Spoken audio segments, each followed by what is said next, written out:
আসসালামু আলাইকুম ওয়া রাহমাতুল্লাহ। যে জিকির করলে জীবনের সব প্রয়োজন পূরণ হবে। মহানবী সাল্লাল্লাহু আলাইহি সাল্লামের কাছে যে জিকির প্রিয় ছিল। জিকির আল্লাহর সন্তুষ্টি লাভের অন্যতম মাধ্যম। জিকিরে প্রশান্তি আসে, জিকিরে জান্নাত সুসজ্জিত হয়, জিকিরে বান্দার আমল নামাকে ভারী করে। তাই মুমিনের উচিত জিকিরের মাধ্যমে জিহ্বাকে তাজা রাখা। হাদিস শরীফে যেসব জিকিরের বর্ণনা এসেছে তার মধ্যে অন্যতম হলো সুবহানাল্লাহ ওয়ালহামদুলিল্লাহ ওয়ালা ইলাহা ইল্লাল্লাহ ওয়াল্লাহু আকবার। নিম্ন এই জিকিরের কিছু বিশেষ ফজিলত তুলে ধরা হলো। আল্লাহর প্রিয় কালাম। সামুরা ইবনে জুনদার রাদিয়াল্লাহু বললেন, রাসূল সাল্লাল্লাহু আলাইহি সাল্লাম বলেছেন, আল্লাহর কাছে বেশি পছন্দীয় কালাম চারটি। আল্লাহর পবিত্রতা ঘোষণা করছি, যাবতীয় প্রশংসা আল্লাহর, এক আল্লাহ ছাড়া আর উপাস্য নেই এবং আল্লাহ সর্বশ্রেষ্ঠ।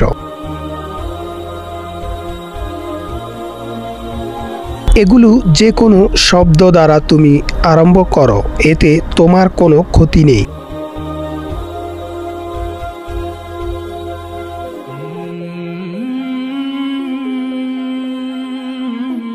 নবীজি সাল্লাল্লাহু আলাইহি সাল্লামের প্রিয় জিকির। হাদিস শরীফে এই জিকিরকে শ্রেষ্ঠ জিকির আখ্যায়িত দেওয়া হয়েছে। এই আমলটি নবীজি সাল্লাল্লাহু আলাইহি সাল্লাম এর দৈনন্দিন আমলের মধ্যে সবচেয়ে প্রিয় আমল ছিল। হাদিস শরীফে ইরশাদ হয়েছে, আবু হুরায়রা রাদিয়াল্লাহু বললেন, রাসূল সাল্লাল্লাহু আলাইহি সাল্লাম বলেছেন, সুবহানাল্লাহ ওয়ালহামদুলিল্লাহ ওয়ালা ইলাহা ইল্লাল্লাহু ওয়াল্লাহু আকবার। আল্লাহর অতি পবিত্র, সকল প্রশংসা আল্লাহর জন্য। আল্লাহ ছাড়া কোনো মাবুদ নেই, আল্লাহ সর্বশ্রেষ্ঠ বলা। আমার কাছে যেসব জিনিসের পর সূর্য উদিত হয় তা হতে বেশি পছন্দনীয়।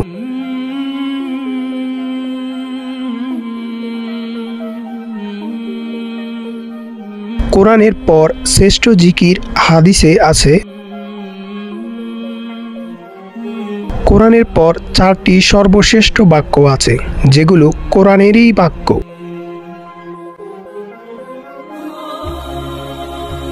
তার যে কোনোটি দিয়ে শুরু করতে তোমার ক্ষতি নেই। সুবহানাল্লাহ ওয়ালহামদুলিল্লাহ ওয়ালা ইলাহা ইল্লাল্লাহু আল্লাহু আকবার।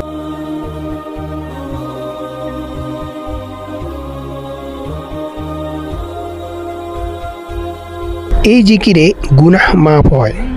আনসা ইবনে মালিক রাদিয়াল্লাহু থেকে বর্ণিত,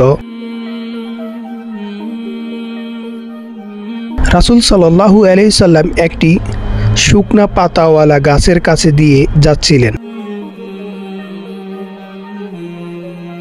তিনি তার লাঠি দিয়ে তাতে আঘাত করলেন। হঠাৎ পাতাগুলো ঝরে পড়ে। অতঃপর তিনি বললেন, কোন বান্দা আলহামদুলিল্লাহ, সুবহানাল্লাহ এবং লা ইলাহা ইল্লাল্লাহু আল্লাহু আকবার, সকল প্রশংসা আল্লাহ তাআলার, আল্লাহ তাআলা অতি পবিত্র এবং আল্লাহ তাআলা ছাড়া সত্য কোনো মাবুদ নেই।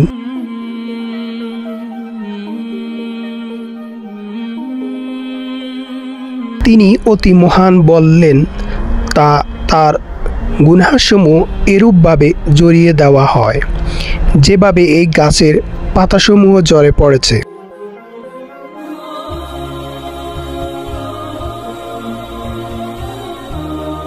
অন্য হাদিসে বলা হয়েছে, এই জিকির সকালে 100 বার করলে সাগরের পেনা সমান গুনাহ মাফ হয়ে যায়।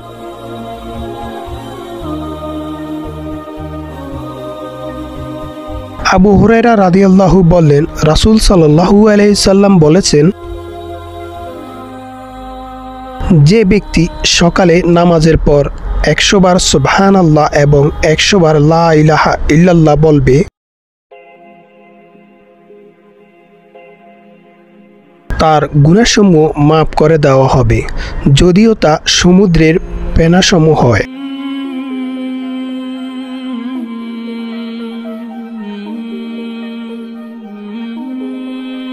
জান্নাতে গাছ রোপণ হয়। আবু হুরায়রা রাদিয়াল্লাহু থেকে বর্ণিত,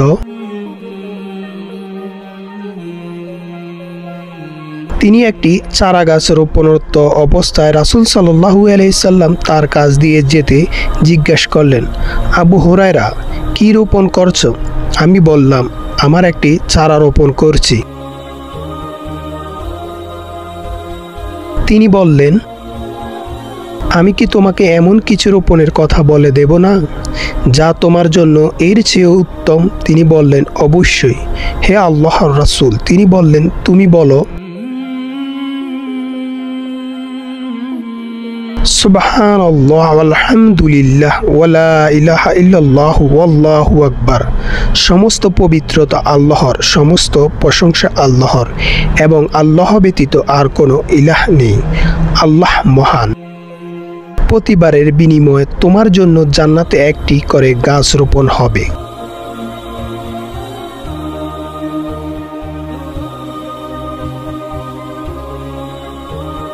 মিরাজের রাতে নবীজি সাল্লাল্লাহু আলাইহি সাল্লাম ইব্রাহিম আলাইহিস সালামের সঙ্গে দেখা করলেন। তিনি নবীজি সাল্লাল্লাহু আলাইহি সাল্লামকে বললেন,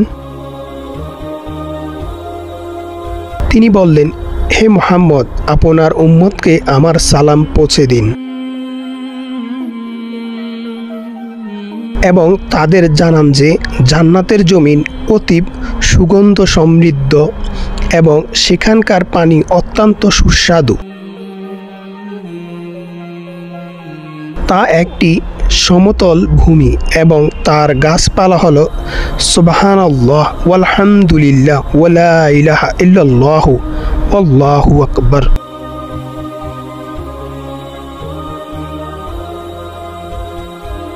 জাহান্নাম থেকে বাঁচার ডাল। আবু হুরায়রা রাদিয়াল্লাহু কর্তৃক বর্ণিত, একদা রাসূল সাল্লাল্লাহু আলাইহি সাল্লাম বললেন, তোমরা তোমাদের ঢাল সংগ্রহ করো। তারা বললেন, হে আল্লাহর রাসূল, কোন শত্রু উপস্থিত হলো কি? তিনি বললেন, না, বরং জাহান্নাম থেকে বাঁচার ডাল। তোমরা সুবহানাল্লাহ আলহামদুলিল্লাহ লা ইলাহা ইল্লাল্লাহু আল্লাহু আকবার বলো।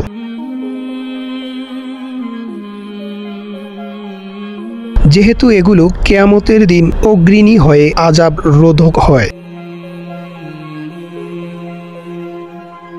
ক্রমাগতভাবে শুভ পরিমাণ হয়ে উপস্থিত হবে, আর এগুলোই হলো স্থায়ী সৎকর্ম।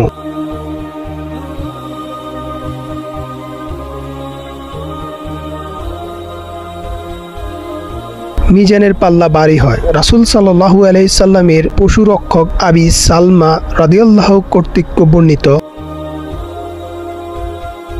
তিনি শুনেছেন রাসূল সাল্লাল্লাহু আলাইহি সাল্লাম বলেছেন, বাহ বাহ, 5টি জিনিস মিজানের কতই না ভারী। লা ইলাহা ইল্লাল্লাহ, আল্লাহু আকবার, সুবহানাল্লাহ ওয়া আলহামদুলিল্লাহ। আর নেক সন্তান যে মারা গেলে মুসলিম মা বাপ তাতে সওয়াব কামনা করে।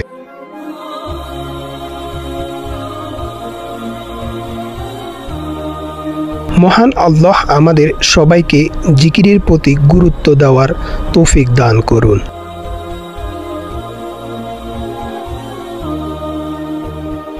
আমিন।